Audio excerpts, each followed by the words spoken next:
ये लड़ाई है जो एक ज़ायनिस्ट ताकतें हैं दुनिया में, जिन्होंने दुनिया की सारी बड़ी बड़ी डेमोक्रेसी को अपने कब्ज़े में कर रखा है। चाहे वो यूएस हो, चाहे वो ब्रिटेन हो, चाहे वो फ्रांस हो, जर्मनी हो, या जितनी भी ये वेस्टर्न यूरोपियन कंट्रीज़ हों, या अमेरिका हो, कनाडा हो, ऑस्ट्रेलिया हो, न्यूजीलैंड हो, ये सभी कंट्री पे एक आयरन क्लच अपने तरह तरह के तरीक़ों से जो ज़ायनिस्ट ताकतें जैसे ब्लैकमेल, रिश्वत देना, उल्टी सीधी वीडियो बनाना। एक आपने एपिस्टीन फाइल्स के बारे में सुना होगा, जो डोनाल्ड ट्रंप साहब के बारे में भी एलन मस्क साहब ने बोला था अभी।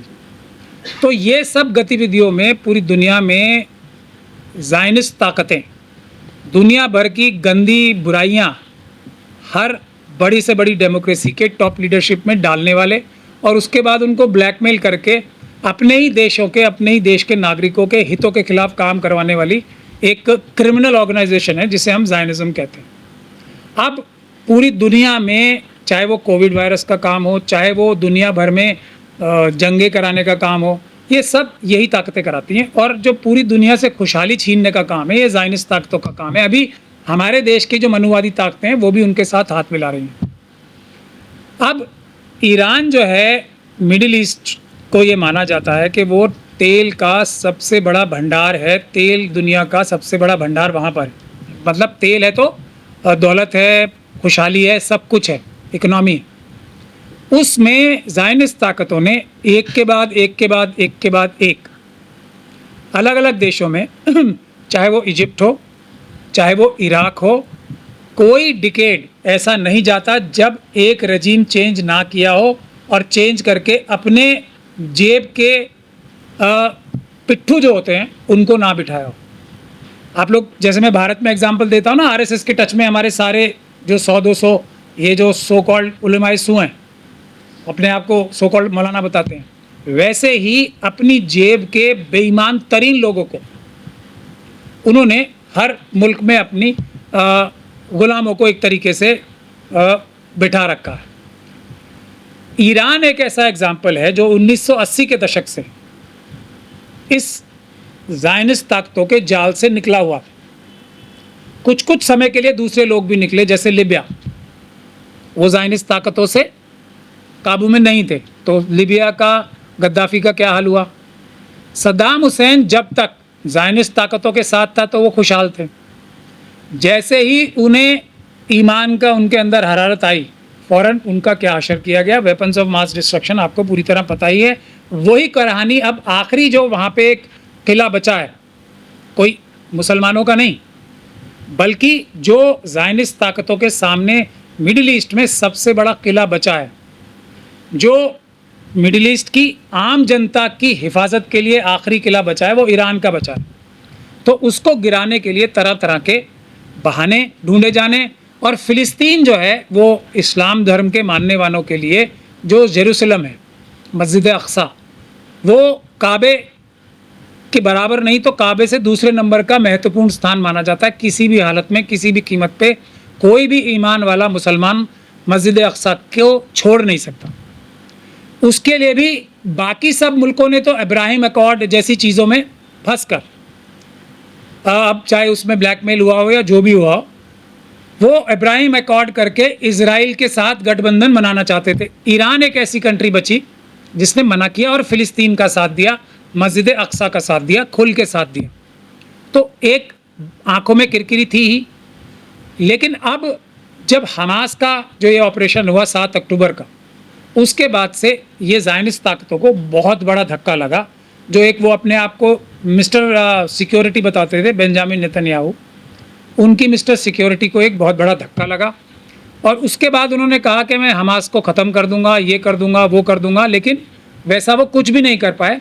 जो उनकी फ़ौज की ताकत है कि जो मज़लूम हैं, जो आम बच्चे हैं, हॉस्पिटल्स हैं, बुज़ुर्ग हैं, आम नागरिक हैं, उनके ऊपर तो बम वो आराम से छोड़ सकते हैं, क्योंकि वहाँ से तो कोई मुकाबले नाम की चीज़ नहीं है।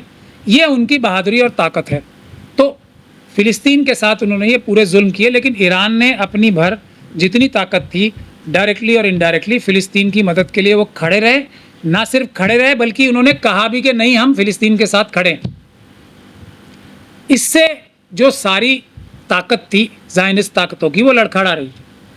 तो अब किसी, और दूसरी एक तरफ एक और भी बात है कि बेंजामिन नेतन्याहू एक बहुत ही बड़े करप्ट, अब उन्हें नेता कहना तो क्रिमिनल है, मतलब करप्शन भी, क्रिमिनल्स भी कुछ छोटे क्रिमिनल होते हैं, कुछ बड़े होते हैं, तो वो बहुत बड़े करप्ट क्रिमिनल हैं शुरू से। और जैसे हम लोग यहाँ मनुवादियों के लिए बोलते हैं, जो भी ज़ायनिस्ट होगा वो कभी सच बोल ही नहीं सकता, मतलब उससे बात करना ही बेकार है। वो जब भी बोलेगा झूठ ही बोलेगा, इसलिए बात ही नहीं करनी चाहिए। तो एक झूठे क्रिमिनल ने एक अब अपने बचने का भी रास्ता, क्योंकि उनकी सरकार अभी एक ही हफ्ता पहले सिर्फ 2 वोटों से बची, नहीं तो बेंजामिन नेतन्याहू साहब आज की तारीख में भी जेल होते अगर वो सरकार उनकी ना बचती 2 वोटों से। अब उसके बाद उनके पास एक ही रास्ता था कि ईरान पे हमला करें, और अमेरिका की जो जनता है, मैं जनता और अमेरिका की जो रूलिंग ताकत है उसको डिस्टिंक्शन मैं चाहूँगा कि आपके दर्शक उसको एकदम अलग अलग करके देखें, क्योंकि अमेरिका की जनता के साथ धोखा करके वहाँ की जो लीडरशिप है वो भी ज़ायनिस्ट ताकतों के साथ मिली हुई है। और ख़ास तौर पे उसका सबसे बड़ा एग्जांपल अभी ट्रम्प साहब का ही। ट्रम्प साहब ने तो कहा ही यही था कि मैं जंग नहीं होने दूंगा और अमेरिका फर्स्ट रहेगा, ना हम किसी की तरफ है ना कोई, और हम किसी की तरफ से कोई जंग नहीं करेंगे और सबको हमें पैसे देने पड़ेंगे। यहाँ तक कि नेटो के जो देश हैं उनसे भी उन्होंने कहा था कि भाई पैसे दो हमें, जब अमेरिकन फोर्सेस तुम्हारे लिए काम करेंगी, और अपने बजट का हिस्सा इतना दो हमें, जब नेटो तुम्हारे लिए लड़ेगा, अमेरिका तब लड़ेगा। उन्होंने तो यूएन से भी पैसे निकाल लिए, उन्होंने तो यूनेस्को से भी पैसे निकाल लिए, सारी जो वेलफेयर एक्टिविटी थी यूएस एड की सब खत्म कर दी। क्यों? क्योंकि उनकी पॉलिसी क्या थी?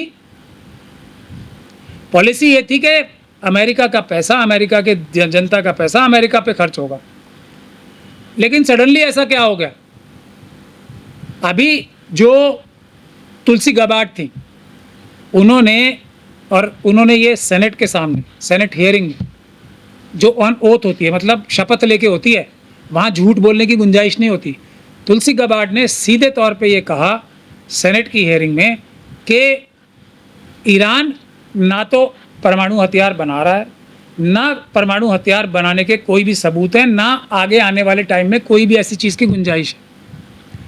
ऐसा क्या हो गया रातों रात के बेंजामिन नेतन्याहू ने हमला कर दिया और ट्रम्प साहब उसके पीछे आके खड़े हो गए? यहाँ जो एलन मस्क साहब हैं उनकी बात हमें याद करनी चाहिए, जिन्होंने बोला कि ये कुछ फाइलें हैं, कुछ वीडियो हैं एलन मस्क साहब के। वो वीडियो बनाने का काम सिर्फ और सिर्फ ज़ायनिस्ट ताकतें ही करती हैं। तो उसके बाद ट्रम्प साहब को मजबूरी में, जो मुझे लग रहा है, क्योंकि अभी एक सर्वे भी हुआ है उसमें 80% से ज़्यादा रिपब्लिकन यानी कि ट्रम्प साहब की पार्टी ने इस चीज़ का विरोध किया है कि अमेरिका को युद्ध में नहीं उतरना चाहिए इजराइल की तरफ से। और टोटल पूरे देश में 60% लोगों ने डोनाल्ड ट्रम्प साहब के खिलाफ वोट दिया है कि अगर वो युद्ध में जाते हैं तो युद्ध के खिलाफ 60% अमेरिकन ने खिलाफ वोट दिया है, जिसमें से 80% ट्रम्प साहब की पार्टी वाले लोग हैं खुद। उसके बाद भी कौन सी मजबूरी है? तो ये तो वो एलन मस्क साहब की बात की मजबूरी समझ में आती है ना। तो अब मैं मुद्दे की बात पे आता हूँ। इन सब के बावजूद धोखाधड़ी करके जब डिस्कशन चल रही है एक चीज़ के बारे में, तो इसके इल्ज़ाम ट्रम्प साहब के ऊपर भी लग रहे हैं कि ट्रम्प साहब ने धोखा दिया ईरान को, वरना ईरान इजराइल के लिए हमेशा से तैयार था।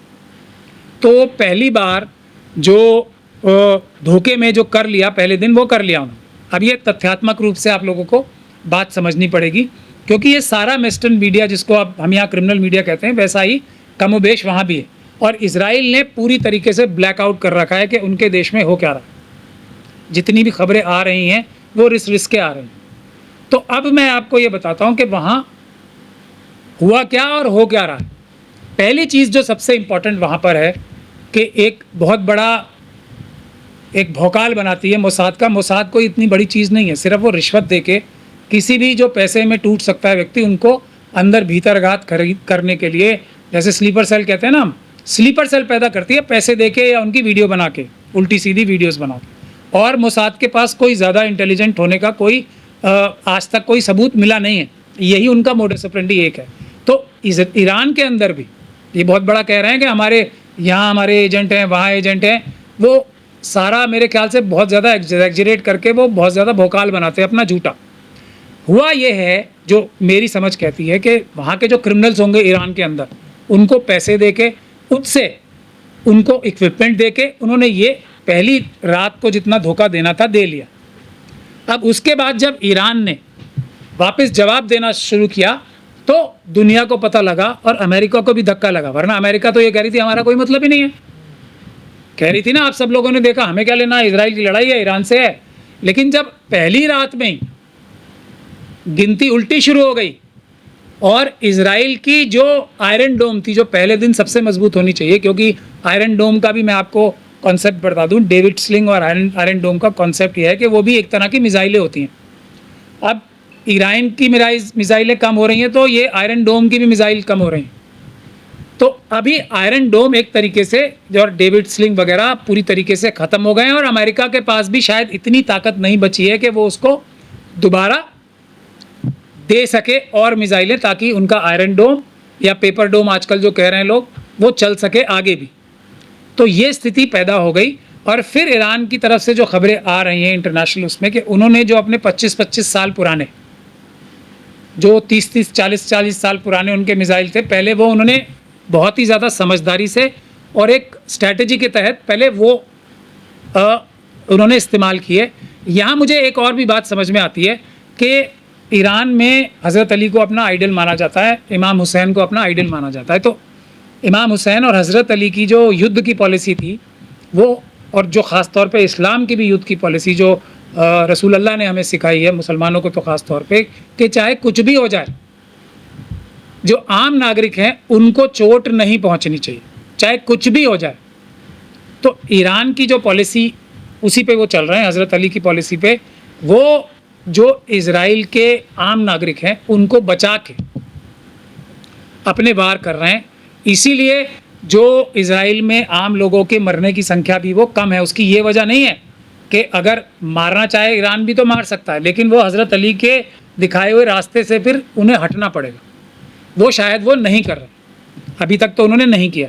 इसीलिए, लेकिन उसके बाद भी इज़राइल ने जो भी किया अमेरिका के इक्विपमेंट से किया। ये बात बहुत ध्यान से समझने वाली है। अभी इज़राइल ने जो भी कुछ किया ईरान के साथ, वो किस चीज़ से किया? F-35 और अमेरिका की डायरेक्ट मदद से सारी जो एक तरीके से मुखबिरी कहते हैं ना, जो एयर रिकॉग्निजेंस कहते हैं, जिसको कहते हैं, सारे अपने सैटेलाइट्स की टेक्नोलॉजी ये सब अमेरिका की इस्तेमाल कर रहे हैं। F-35 America